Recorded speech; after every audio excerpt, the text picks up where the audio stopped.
Hello everyone, welcome to the Old Man and the Read. My name is Jerry. Today I'm going to talk about a fabulous writer who I think is a little bit unknown.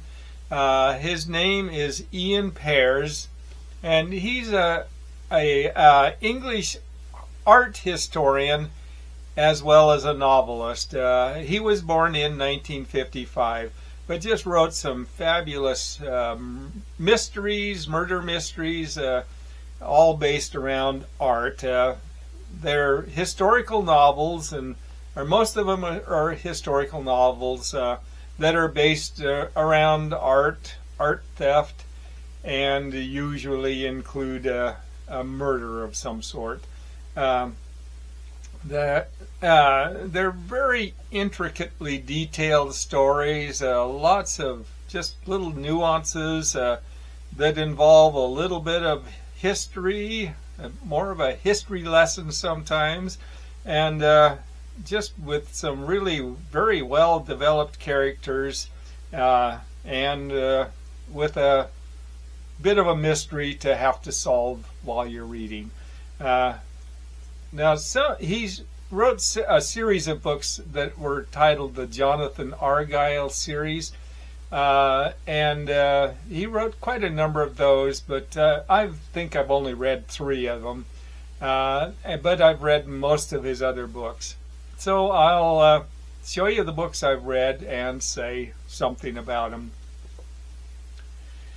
The first book he published that I have, it was published in 1992, the Titian Committee, and this is part of the Jonathan Argyll series. It features art historian Jonathan Argyll and his girlfriend, an ongoing character in this series, Flavia, who is a detective with the Italian art squad, I guess it is. But they become entangled in into solving a murder mystery, and investigators Flavio has come to look into the murder of a woman named Louise Masterson. And Louise Masterson was an art historian. But Jonathan Argyll had been seeking to buy a painting from Masterson, and so he becomes involved into the story also. And it's a great mystery that they're trying to solve, that it actually involves a couple more murders later on. In 1996, he published Death and Restoration. This is another of the Jonathan Argyll series books. And in this one, Flavia is investigating a theft from the monastery of San Giovanni.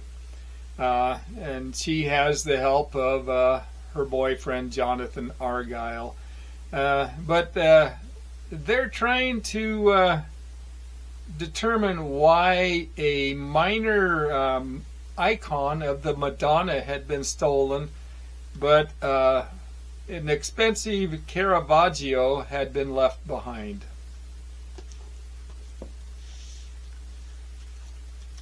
In 1997, he published an instance of the finger post.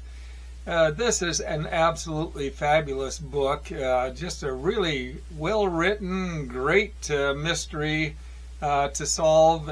Quite a large book, but just extremely well done.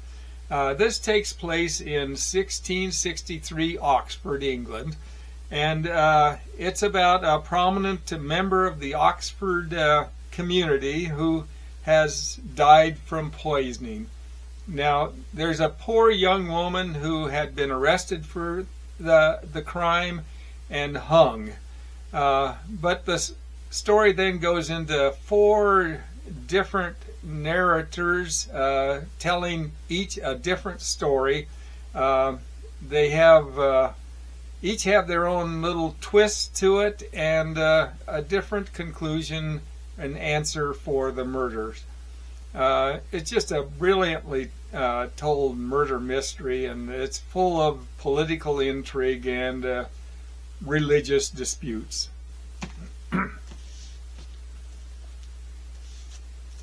In the year 2000, he published The Immaculate Deception, and this was actually the last book of the Jonathan Argyll series. There were several in between that I hadn't read, but this is a great, another little mystery that Jonathan Argyll and Flavia must try to solve.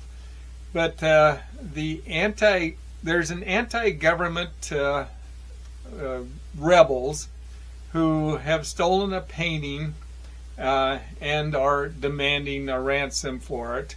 But Flavio is then told to try to get the painting back without paying the ransom, and to not let news of the theft be released to the press. It's a really great story with some really interesting twists to it. In the year 2002, he published The Dream of Scipio, and this book encompasses three different time periods that alternate back and forth. They are the 5th century during the Roman Empire, the 14th century during the time of the Black Death, and in the 20th century during World War II.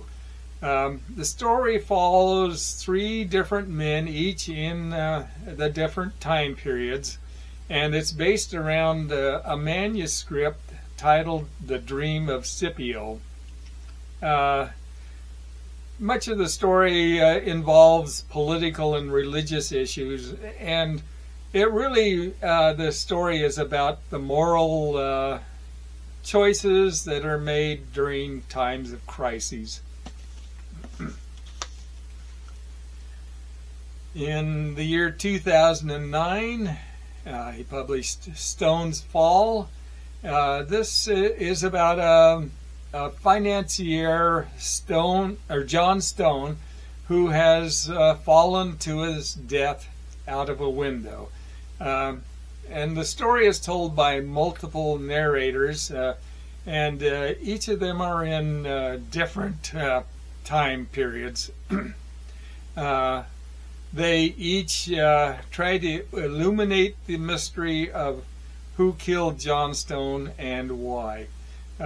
It begins in 1953 Paris, then goes to 1909 London, and then back to Paris in 1890, then goes to 1867 Venice, and finally back to 1909 London. It's just a beautifully told story, very intricately woven and with some really well-developed characters, and a great little mystery. And the final book I have by Iain Pears was published in 2015. This is titled Arcadia, and it's a blending of sci-fi, fantasy, and dystopia, all in one beautifully told mystery.